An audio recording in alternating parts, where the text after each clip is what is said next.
MP board के class 9 के विद्यार्थियों, जैसा कि आप सभी जानते हैं कि आप सभी की हम वार्षिक परीक्षा के लिए लगातार तैयारी करवा रहे हैं। उसी बीच आज की इस क्लास में आज मैं आप सभी को विषय विज्ञान का एक प्रश्न पत्र विद सॉल्यूशन के साथ में बताने जा रही हूँ। देखिए, हमारा पूरा प्रयास रहेगा आप सभी को 75 में से 75 नंबर दिलवाने का।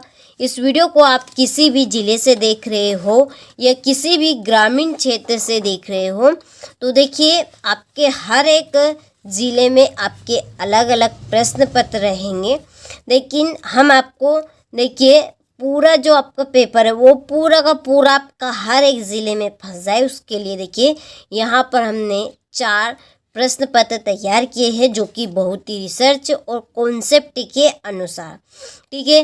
वादा है आप सभी से कि आप सभी को हम 75 में से 75 नंबर दिलाकर रहेंगे। और देखिए, हमने 50 क्वेश्चन कुछ अलग PDF के थ्रू बच्चों को प्रोवाइड करवाए हैं। एक एप्लीकेशन है, उसके लिए डिस्क्रिप्शन में नंबर दिए हैं, आप उनसे कांटेक्ट कर सकते हैं, ठीक है। चलिए तो वीडियो को हम शुरू करते हैं। आपको देखिए बहुत ही धैर्य और शांतिपूर्वक अच्छे से सभी प्रश्नों को कंप्लीट करना है। तो देखिए, पहला प्रश्न है कि दाब बढ़ाने पर निम्न में से किसके आयतन में कमी होती है, ठीक है। कि किसके, जब हम दाब बढ़ाएंगे तो किसके आयतन में कमी होगी, ठीक है। दाब यानी कि उसको दबाएंगे तो किसके आयतन में कमी होगी, ठोस के कि द्रव के, गैस के कि तीनों के आयतन में। तो तीनों के आयतन में ही कमी आएगी, ठीक है। जब हम दाब बढ़ाएंगे तो तीनों के तीनों अवस्थाओं के आयतन में क्या होगी, कमी आएगी। तो इसका आंसर रहेगा आपका द नंबर। 2 या 2 से अधिक परमाणुओं का समूह कहलाता है, ठीक है। 2 या 2 से अधिक परमाणु, ठीक है। एक से ज़्यादा जिस समूह में परमाणु रहेंगे उस समूह को हम क्या कहेंगे, तत्व कहेंगे कि यौगिक कहेंगे कि आयन कहेंगे कि अणु कहेंगे, ठीक है। तो उसको कहा जाएगा आपका यौगिक, क्योंकि यौगिक आपके 2 या 2 से अधिक परमाणु से ही मिलकर बना होता है, ठीक है। चलिए, तीसरा है कि निम्न में से किसकी परमाणु संख्या अधिकतम है, ठीक है।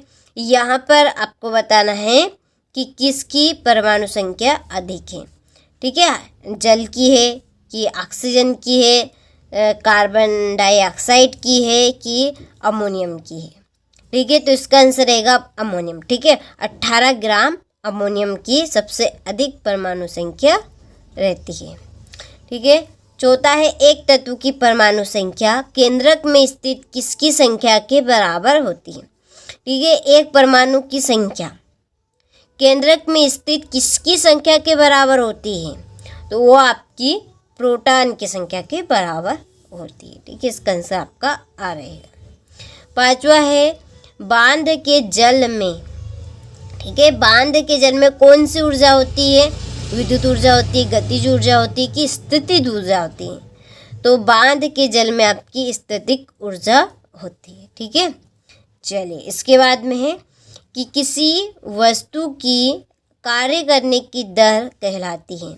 तो किसी भी वस्तु की कार्य करने की जो दर है, ठीक है, जो बल लगेगा, जो कार्य लगेगा, वो आपका शक्ति कहलाएगी। क्या कहलाएगी, शक्ति कहलाएगी, ठीक है। चलिए, इसके बाद में यहाँ से इंग्लिश मीडियम वाले बच्चों के लिए आपके मैं टिक मार के यहाँ पे कर देती हूँ, आपको अच्छे से इनको कंप्लीट करना है, ठीक है। चलिए, तीसरे का आपका यहाँ पर डी रहेगा और चौथे का आंसर आपका प्रोटॉन रहेगा। इसका जो आंसर है वो ये रहेगा H पोटेंशियल एनर्जी, ठीक है, इसका वर्क रहेगा। चलिए, तो आप अच्छे से यहाँ से स्क्रीनशॉट लीजिए, ठीक है। इसके बाद में हमारे रिक्त स्थान, पहला है कि डेडेडेस एक ही तत्व के परमाणु हैं जिनकी द्रव्यमान संख्या भिन्न भिन्न होती है। तो देखिए, इसका जो आंसर है वो रहेगा समस्थानिक,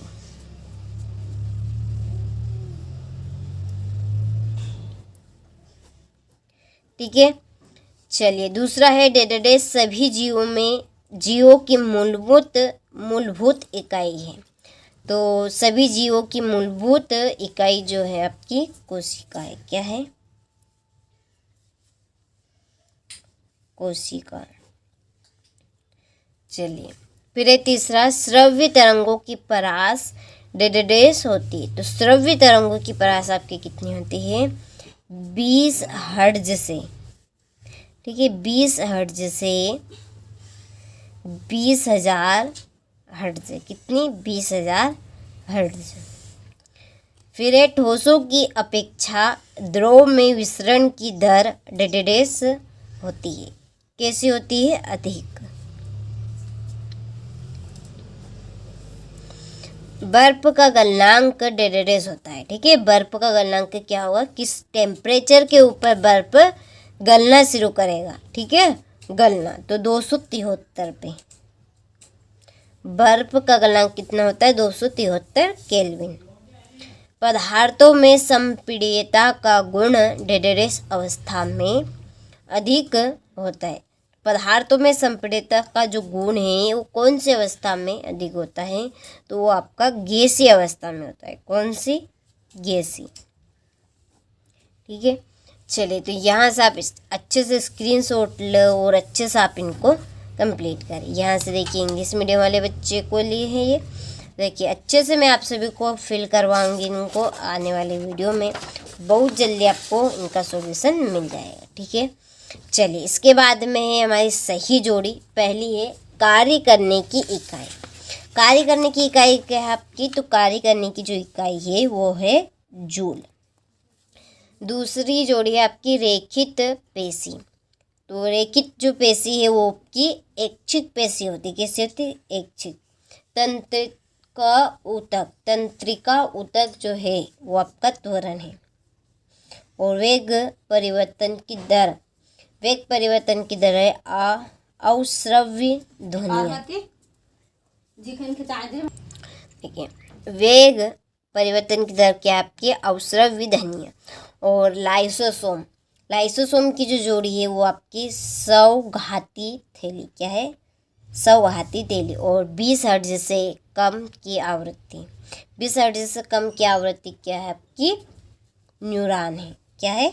न्यूरॉन। ठीक है, चलिए यहाँ पे इंग्लिश मीडियम वाले बच्चों के लिए यहाँ पे मैं आपके नंबर डाल देती हूँ। आपको इनको कंप्लीट कर लेना है। ठीक है, चलिए ये आपकी छठी जोड़ी है, ये आपकी पहली और ये आपकी रहेगी तीसरी। ठीक है, चलिए कंप्लीट हो चुकी। इसके बाद में देखिए एक वाक्य में उत्तर दीजिए। पहला है कि ककड़नाथ किस जंतु की नस्ल है? ठीक है, जो ककड़नाथ है वो किस जंतु की नस्ल है? ठीक है, जो ककड़नाथ नस्ल है वो आपकी मुर्गी की है, क्योंकि मुर्गियों में ककड़नाथ की नस्ल पाई जाती है। इसमें मुर्गी। दूसरा है आत्मघाती थैली किसे कहते हैं? आत्मघाती थैली कैसे हैं आपका? लाइसोसोम। किसको कहेंगे? लाइसोसोम को। चलिए जड़ों से जल एवं लवणों का संवहन किस ऊतक द्वारा होता है? ठीक है, जड़ों से जल और लवणों का संवहन किस ऊतक के द्वारा होता है? तो ये आपका जाइलम के द्वारा होता है। किसके द्वारा? जाइलम।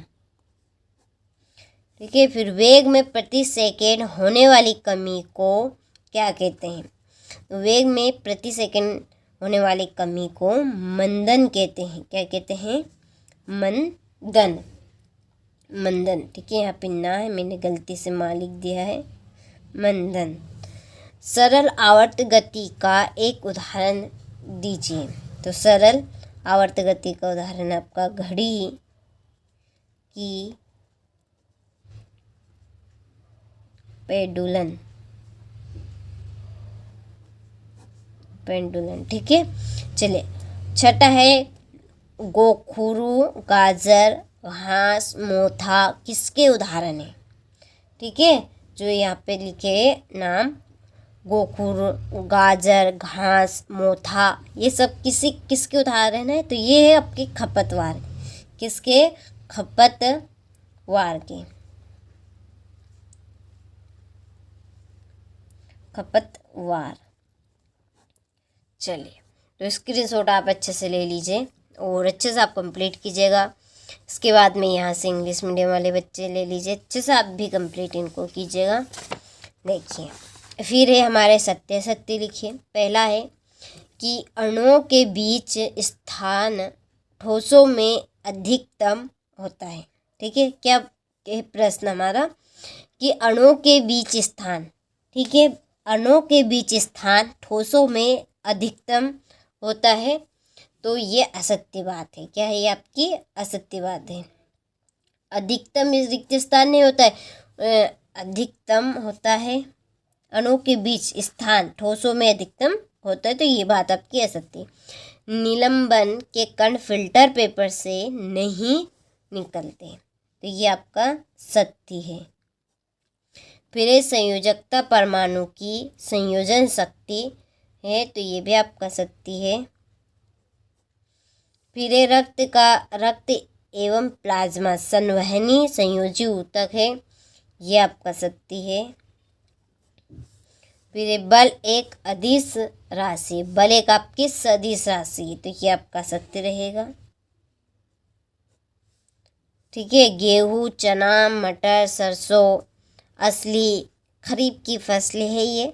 ठीक है, तो गेहूँ, चना, मटर, सोयाबीन ये आपकी खरीफ की फसलें नहीं है, ये आपकी रबी की फसलें। तो खरीफ की फसलें कौन सी है? सोयाबीन हो गया, आपकी मक्का हो गई। ठीक है, ये आपकी कौन सी किसकी फसल है? खरीफ की है। और ये आपकी कौन सी? रबी की फसलें हैं, तो ये आपका असत्य है।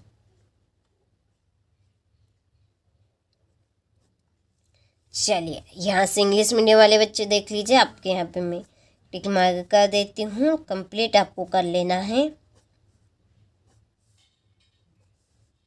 Force is a scalar quality, तो ये आंसर आपका गलत है, ये भी आपका रॉन्ग है। ठीक है, देखिए इसके बाद में है क्वेश्चन नंबर 6। ठीक है, ये शुष्क बर्फ दिन में रेगिस्तानी कूलर अधिक ठंडा, ठीक है, क्यों करता है? और फिर निक्षेपण किसे कहते हैं? कोलाइट की उदाहरण सहित वाक्य कीजिए। ठीक है, तो देखिए यह इसका सॉल्यूशन रहा है, ये पूरा हमने सॉल्यूशन तैयार यहाँ पर करा है। ये आपका 6 का अथवा का आंसर है। ये निक्षेपण किसे कहते हैं? कोलाइडी, इसका अथवा है कोलाइडी कणों के गुणधर्म। ये आपका कोलाइडी की उदाहरण सहित व्याख्या कीजिए। ठीक है, ये इसका आंसर है। कैनाल किसे कहते हैं? 9वां प्रश्न, ये 9वें का अथवा। ठीक है, तो इस तरह से हमने इसकी सॉल्यूशन की PDF तैयार कर ली है, जो कि आपको एप्लीकेशन में मिल जाएगी। उसके लिए आप सभी डिस्क्रिप्शन में नंबर दिए हैं, आप उन नंबर से कांटेक्ट कर लीजिए। कांटेक्ट करने के बाद आपको पूरी जानकारी मिल जाएगी। देखिए हमारा पूरा प्रयास रहेगा आप सभी को अच्छे से अच्छे नंबर हम आपको दिला सकें। आप किसी भी ज़िले से इस वीडियो को देख रहे हो या किसी भी ग्रामीण क्षेत्र से आप देख रहे हो, हर एक ज़िले में आपके अलग अलग प्रश्न पत्र आएंगे। तो हमने यहाँ पे 4 प्रश्न पत्र तैयार किए हैं, जो कि आपके हर एक ज़िले में फंस जाएंगे। ठीक है, जो कि हमने आपसे वादा किया है 75 में से 75 नंबर दिलाने का पूरा हमारा प्रयास रहेगा। देखिए हम पूरी जी जान लगा देंगे, आपको अच्छे से अच्छे नंबर दिला करेंगे। इसके लिए देखिए आपको कुछ शुल्क देना पड़ेगा। ठीक है, जो हमने एप्लीकेशन दी है उसमें हमने पूरे A to Z आपके प्रश्न भर दिए, जो कि इम्पोर्टेंट है। और ये जो यहाँ पर हम आपको प्रश्न पत्र बता रहे हैं, इनके सॉल्यूशन की भी PDF हमने तैयार कर ली है, जो कि आपको एप्लीकेशन में मिलेगी। उसके लिए आपको केवल नाम मात्र शुल्क देना है। ठीक है, तो आप कॉन्टेक्ट कर लीजिएगा। देखिए हृदय पेशिका नामक की चित्र, फिर पादपों के सरल ऊतकों के कितने प्रकार हैं, उनके नाम, असमान गति को परिभाषित कीजिए। ठीक है, चलिए यदि क्रिया सदैव प्रतिक्रिया के बराबर है तो स्पष्ट कीजिए कि घोड़ा गाड़ी को कैसे खींच पाता है। घर्षण से क्या हानियां हैं? द्रव्यमान एवं भार में कोई अंतर? उत्प्लावकता से क्या समझते हैं? अर्धसूत्री विभाजन क्या है? देखिए इसके बाद में है कार्य शक्ति ऊर्जा की परिभाषा लिखकर उनके मात्रक लिखिए। मत्स्य संवर्धन के 2 गुण एवं 2 दोष यहाँ पे बताने। अणु परमाणु में अंतर, जंतु कोशिका का स्वच्छ नामक चित्र, अनुरण क्या है, इसे कम करने वाले कोई ही 2 उपाय लिखिए। ठीक है, कम करने कोई ही 2 उपाय आपको बताने हैं। तो देखिए ये सेट पेपर डी मैंने आपको अच्छे से समझाने का पूरा प्रयास किया है। पूरे प्रश्न पत्र की यदि आपको PDF चाहिए सॉल्यूशन सहित तो एप्लीकेशन में आपको मिल जाएगा। उसके लिए आप कांटेक्ट कर लीजिए, नंबर दिए हैं डिस्क्रिप्शन में। ठीक है।